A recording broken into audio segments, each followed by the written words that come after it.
Good afternoon. We are here to announce the culmination of a months-long investigation, a narcotics investigation.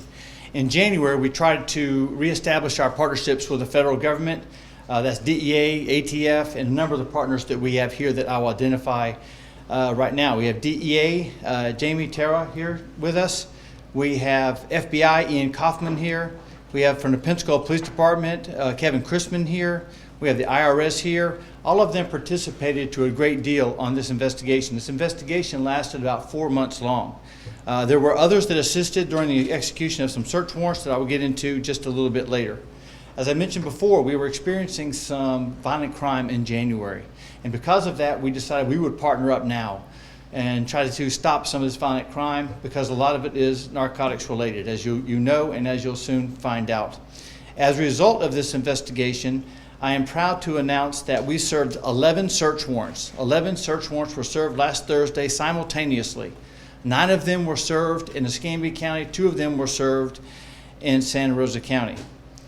We did have the assistance of the Santa Rosa County Sheriff's Office and my friend Bob Johnson. We had the assistance of the Okaloosa County Sheriff's Office and my friend Eric Aiden. We had the assistance of Florida Department of Law Enforcement and the Highway Patrol and the United States Post Office. As you can imagine, an investigation that lasts 4 months long, that's this manpower intensive, is going to take a long time. And imagine the coordination that is required to have all of these search warrants signed and then prepared so that we can simultaneously serve the search warrants. But what we're really here to tell you is that this was very successful. We ended up arresting an individual named Nan Vo. He is a 38-year-old male, and he was arrested based on the results of these search warrants that I'm going to go over right now. Now keep in mind, this is an active and continuing investigation, which means what we have now is not everything that we're going to have. What we have now is nowhere near everything that we're going to have now in the future. So with that said, I'm going to tell you that we have seized during those search warrants 2,156 pounds of the highest grade marijuana. That's 2,156 pounds. We've also seized during these investigations and this search warrants 24 pounds of spice. We have seized 18 pounds of THC. We have seized 32 firearms. We have seized 12 vehicles, 2 of which were stolen. We have seized a tractor. We have seized a ski boat. And get this, we have seized $820,000 in cash right here in Escambia County. To add to that, we have seized $150,000 in gold bars, or in gold. I will continue. We've seized $250,000 in jewelry to go along with $500,000 in jewelry that we seized during the investigation. So we're looking at $750,000 in jewelry alone. We also have gold bars we've seized, and I'll mention it again, $820,000. I do think that special recognition needs to go to Deputy Jonathan Hand.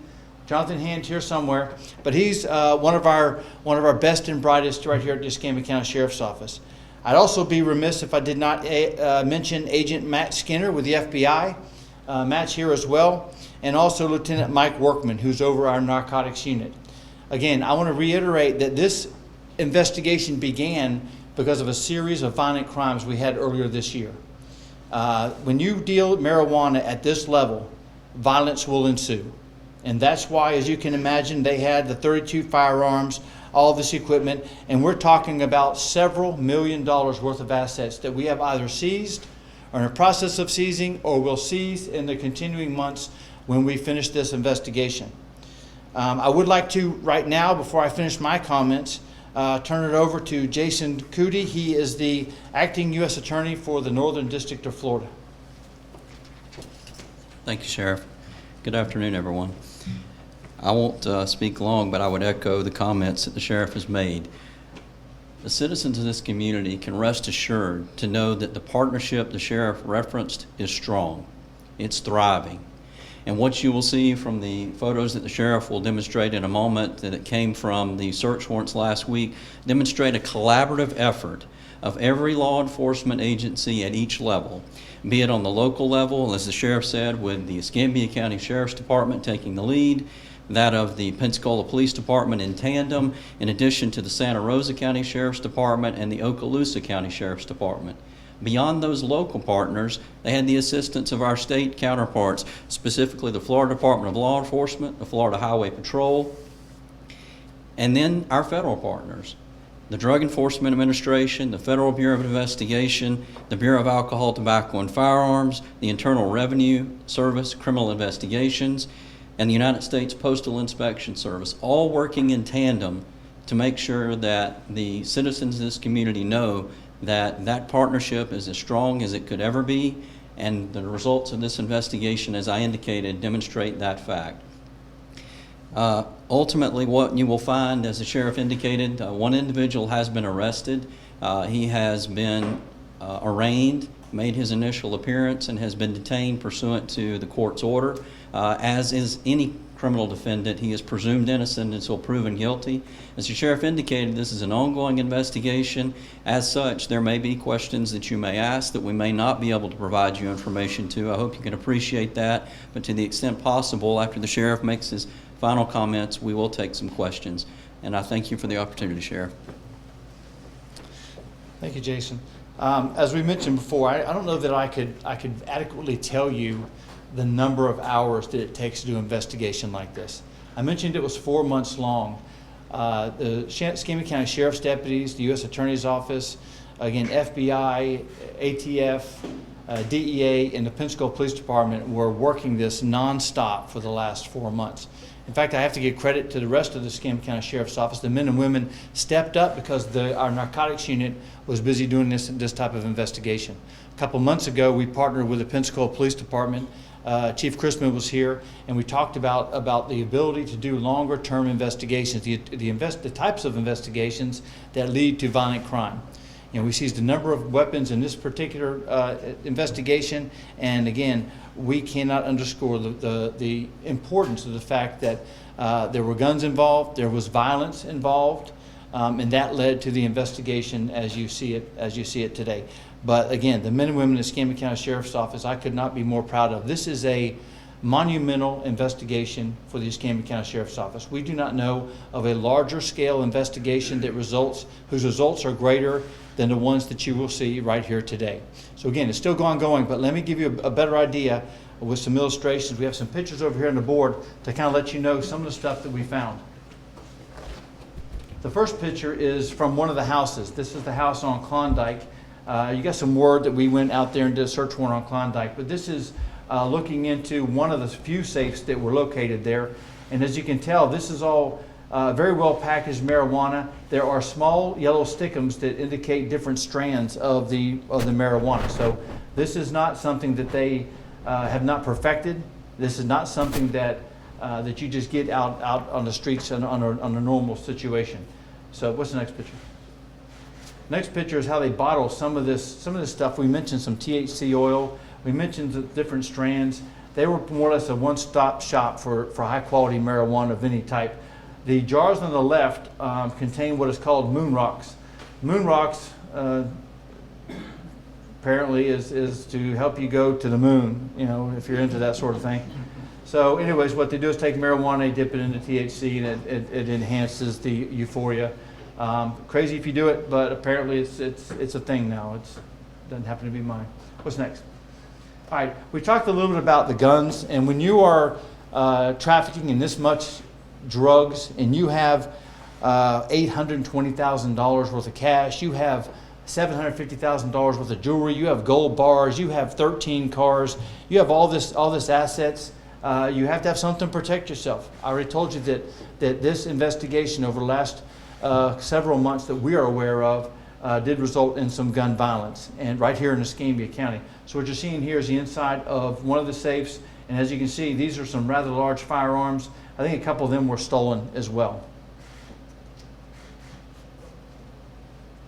We displayed the weapons again so you can get a better feel for exactly the weaponry that is used to secure the home, and also likely to secure the transportation of this narcotics. As you can imagine, when you serve 11 search warrants, there are more than one location where they hide money, where they hide guns, where they hide drugs, and our investigators, top-notch as they are, were able to determine all of those locations, and then we did search warrants.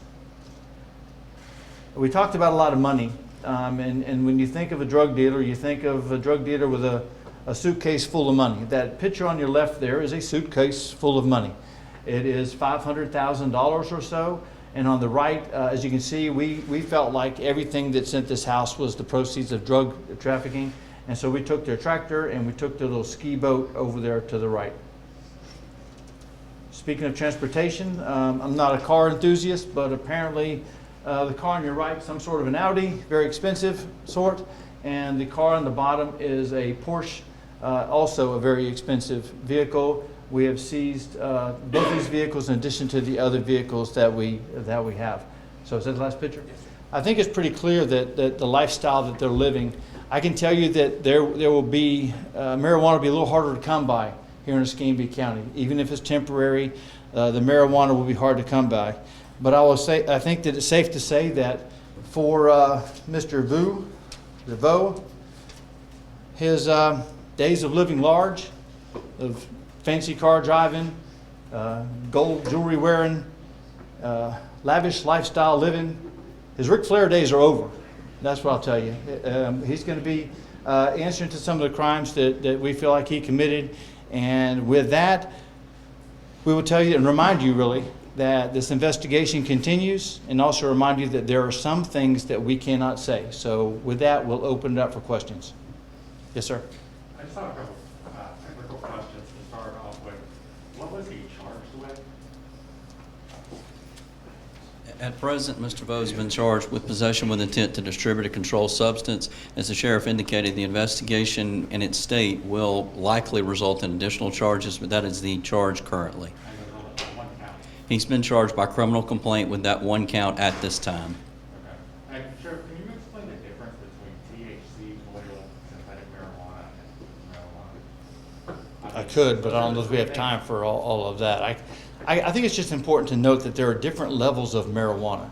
And then what you do when you get the oil is you take that marijuana, what would be a plant, into an oil, which makes it more concentrated and which makes it stronger. And that's why it's in oil form. Now, nowadays what they do with that oil is they add it to marijuana, they add it to a number of things, and the high is just multiplied by a number of 10. My narcotics guys will look at me going, maybe that's right. But it is all just marijuana. It's all a form of marijuana. And again, if you look at one of those pictures, it does show that they put labels on them so that they know this particular set has got a much higher level of THC. We can get more money from this versus this particular level.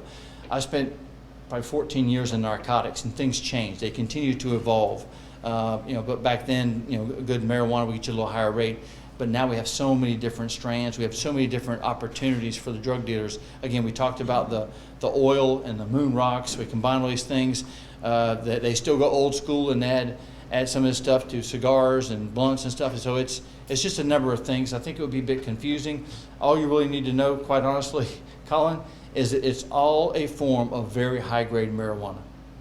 Sheriff, I have a few questions. The Klondike residence, was that the residence of the suspect? Yes. Okay. And he lived there?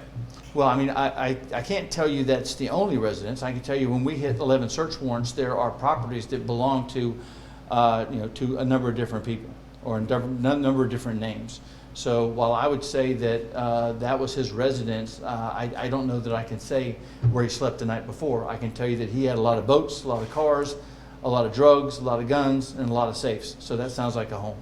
So the drugs that you pictured there, Sheriff, were they in one location, or were they at, you say you executed 11 search warrants, were they at different locations, or was that the main drug hub, so to speak, at Klondike?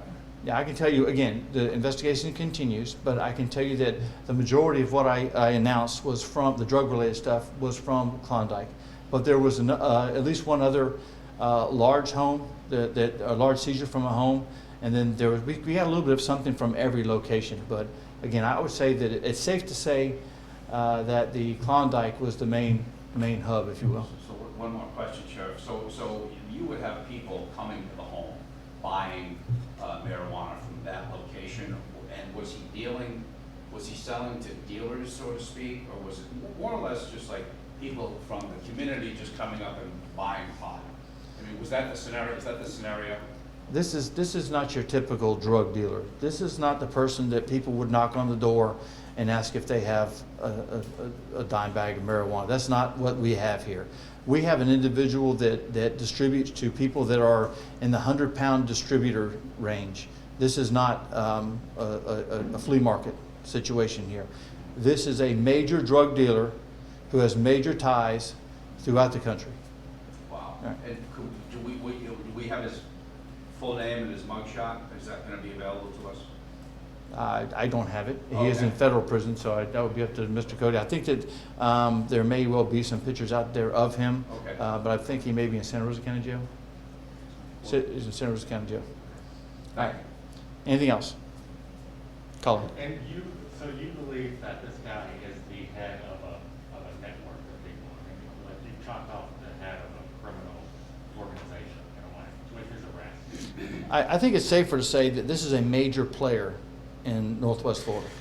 And again, to say he's a head of an organization, again, those investigations continue.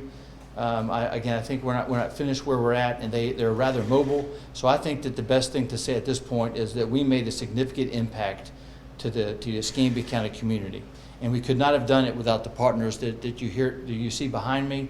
We could not have done it without the partnerships, but also just the work that our investigators, PPD investigators, everyone that had come together to make sure that this was as seamless as it possibly could. So again, as I mentioned before, this is a major investigation. This is likely a record-setting investigation for Escambia County Sheriff's Office, because we're talking about from the amount of drugs, from the amount of assets, from the amount of money, the impact that we're going to have.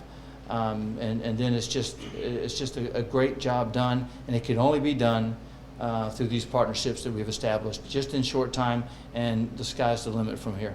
Sheriff, do you have the spelling of the suspect's name and his date of birth or anything? I don't. You know, do you have the spelling of his name? The Is it suspect? V.O. is the last name? What? Vo is the last name. He's V.O.? 38 years old, right. 38? Nam Vo, 38 years old. All right, one more question if there is one. All right, thank you all very much. We'll keep these pictures over here if you want to get a closer shot of them.